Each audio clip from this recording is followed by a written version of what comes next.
Welcome to Brain Roots IS. Today we'll study the International Solar Alliance. तो सवाल ये है, क्या कोई एक ऑर्गेनाइजेशन सिर्फ सनशाइन का इस्तेमाल करके दुनिया के एनर्जी फ्यूचर को बदल सकता है? आज हम बात कर रहे हैं इंटरनेशनल सोलर अलायंस यानी आईएसए की, एक ऐसी इनिशिएटिव जिसका आइडिया इंडिया का था और सिर्फ एक डेकेड में ये ग्लोबल स्टेज पर एक मेजर फोर्स बन गई है। चलिए इसकी जर्नी को थोड़ा डिटेल में समझते हैं। तो इस पूरी कहानी को समझने के लिए हम पहले इसके रीसेंट माइलस्टोन्स को देखेंगे, फिर हम समझेंगे कि आईएसए एक्चुअली है क्या, इसका ओरिजिन कैसे हुआ। उसके बाद हम इसके सबसे एम्बिशियस मिशन टुवर्ड्स 1000 को डिकोड करेंगे और ये भी देखेंगे कि ऑन ग्राउंड इसे इंप्लीमेंट करने का प्लान क्या है। और फाइनली हम ये समझेंगे कि ये सब हमारे फ्यूचर के लिए इतना मैटर क्यों करता है।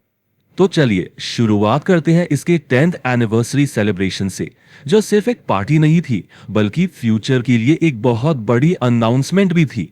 तो रिसेंटली 13 मार्च 2026 को न्यू दिल्ली में इंटरनेशनल सोलर अलायंस यानी आईएसए ने अपने 10 इयर्स कंप्लीट होने का जश्न मनाया। लेकिन ये सिर्फ केक कटिंग का मौका नहीं था, ये एक डेकेड की उस जर्नी का सेलिब्रेशन था जिसमें 100 से भी ज्यादा कंट्रीज एक साथ आई हैं। और इन सबका एम क्या था? सूरज को हमारी सबसे बड़ी एनर्जी पावर बनाना। और इसी इवेंट पर एक बहुत बड़ी अनाउंसमेंट हुई, the green hydrogen and storage startup challenge 2026। अब what is green hydrogen? Basically जब आप रिन्यूएबल एनर्जी जैसे कि सोलर पावर यूज करके वाटर से हाइड्रोजन प्रोड्यूस करते हैं, दैट्स कॉल्ड ग्रीन हाइड्रोजन। इसे फ्यूचर का फ्यूल भी माना जाता है। तो इस चैलेंज से एक बात बिल्कुल क्लियर है कि आईएसआई का काम सिर्फ सोलर पैनल्स इंस्टॉल करना नहीं है, बल्कि एनर्जी सेक्टर में जो नेक्स्ट बिग रेवोल्यूशन आने वाला है उसके लिए भी फाउंडेशन तैयार कर रहा है। तो ये ऑर्गेनाइजेशन जो फ्यूचर की टेक्नोलॉजी पर इतना फोकस कर रहा है, आखिर ये है क्या? Let's understand its basics. Simple terms में कहें तो ISA is basically a club of world governments, एक ऐसा ग्लोबल इंटर गवर्नमेंटल ऑर्गेनाइजेशन जिसका सिर्फ एक ही एजेंडा है, to advance solar power adoption, ताकि हम फॉसिल फ्यूल्स जैसे कोल और पेट्रोल पर अपनी डिपेंडेंसी खत्म कर सकें और एक कार्बन न्यूट्रल फ्यूचर की तरफ बढ़ सकें। इसका लॉन्च 2015 में पेरिस के फेमस COP21 क्लाइमेट कॉन्फ्रेंस में हुआ था और इसे लॉन्च किया था इंडिया और फ्रांस ने मिलकर। ये इंडिया के लिए एक बहुत बड़ी डिप्लोमेटिक विन थी, क्योंकि इसका हेडक्वार्टर्स भी इंडिया के गुरुग्राम में है, जो इसे एक important India led global organisation बनाता है। और देखिए, सिर्फ 10 साल में इसकी membership 125 member and signatory countries तक पहुंच गई है। That's massive growth. लेकिन सिर्फ एक ऑर्गेनाइजेशन बना देना काफी नहीं होता, राइट? ईसा की जो रियल स्ट्रेंथ है वो है इसके ऑडेशियस गोल्स में। चलिए इनके इस वर्ल्ड चेंजिंग स्ट्रैटेजी को समझते हैं। इस स्ट्रैटेजी का नाम है टुवर्ड्स 1000 स्ट्रैटेजी, और ये नाम याद रखना जरूरी है क्योंकि इसके पीछे हैं 3 बहुत ही एम्बिशियस टारगेट्स जिनके अंदर पूरी दुनिया को बदलने का पोटेंशियल है। Target number 1, to mobilize 1000 billion US dollars in solar investments by 2030. That is $1 trillion. ये इतना बड़ा अमाउंट है कि इससे कई स्मॉल कंट्रीज की पूरी इकोनॉमी खरीदी जा सकती है, और ये पैसा सोलर प्रोजेक्ट्स को रियलिटी में बदलने के लिए एब्सोल्युटली क्रूशल है। सेकेंड टारगेट, ये पैसे से नहीं लोगों से जुड़ा है, to deliver clean energy access to 1000 million people, यानी 100 करोड़ लोग। सोचिए, इसका मतलब है उन दूर दराज के गांव तक बिजली पहुंचाना जहां आज भी अंधेरा है, उन बच्चों तक रोशनी पहुंचाना जो शाम को पढ़ाई नहीं कर पाते। और तीसरा टारगेट है कैपेसिटी का, तो install 1000 gigawatts of solar energy capacity. आपको आइडिया देने के लिए 1 गीगावाट ऑफ पावर से एक पूरी बड़ी सिटी को पावर मिल सकती है। तो इमेजिन कीजिए 1000 गीगावाट से कितनी बड़ी एनर्जी रेवोल्यूशन लाई जा सकती है। लेकिन इन तीनों हजार के टारगेट्स का अल्टीमेट इंपैक्ट क्या होगा? The real purpose is this. अगर ये तीनों गोल्स अचीव हो जाते हैं तो हम हर साल 1000 million ton of CO2 emissions को मिटिगेट करेंगे। ये क्लाइमेट चेंज के अगेंस्ट हमारी फाइट में एक बहुत बड़ा गेम चेंजर साबित होगा।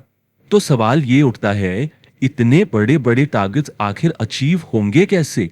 क्योंकि गोल्स तो ऑन पेपर अच्छे लगते हैं, इन्हें रियलिटी में बदलने का ईसा का एक्शन प्लान क्या है? Let's see. ईसा की स्ट्रैटेजी 4 स्ट्रॉन्ग पिलर्स पर टिकी है। फर्स्ट पिलर है कैटालिटिक फाइनेंस हब। इसका काम है, जैसा नाम से ही क्लियर है, फाइनेंस यानी पैसे का अरेंजमेंट करना। ये इन्वेस्टर्स और सोलर प्रोजेक्ट्स को कनेक्ट करता है। Second, global capability centre and digitisation, यानी नॉलेज और स्किल प्रोवाइड करना। ये मेंबर कंट्रीज को टेक्नोलॉजी समझने, पॉलिसीज बनाने और सोलर सेक्टर के लिए वर्कफोर्स ट्रेन करने में हेल्प करता है। Third pillar, regional and country level engagement. देखिए, हर देश की जरूरत अलग है। अफ्रीका की नीड्स यूरोप से डिफरेंट होंगी, तो ये पिलर इंश्योर करता है कि सॉल्यूशंस लोकल कॉन्टेक्स्ट के हिसाब से हों। और fourth, technology road map and policy. इसका फोकस है लेटेस्ट टेक्नोलॉजी को जल्दी से जल्दी अडॉप्ट करना और उसे अफोर्डेबल और एक्सेसिबल बनाना। और ये चारों पिलर्स सिर्फ थ्योरी नहीं है, इनके अंदर ऑन ग्राउंड इनिशिएटिव्स भी चल रही हैं। For example, global solar facility, ये कमर्शियल कैपिटल को सोलर प्रोजेक्ट्स की तरफ अनलॉक करती है। फिर है वायबिलिटी गैप फंडिंग या वीजीएफ स्कीम। ये लीज डेवलप्ड कंट्रीज या एलडीसीज और स्मॉल आइलैंड डेवलपिंग स्टेट्स या साइट्स में प्रोजेक्ट्स के लिए ग्रांट्स प्रोवाइड करती है, जहां प्रोजेक्ट्स कमर्शियली वायबल नहीं होते। इसी तरह solar technology application resource centre या स्टारसी एक स्किल्ड सोलर वर्कफोर्स तैयार करता है।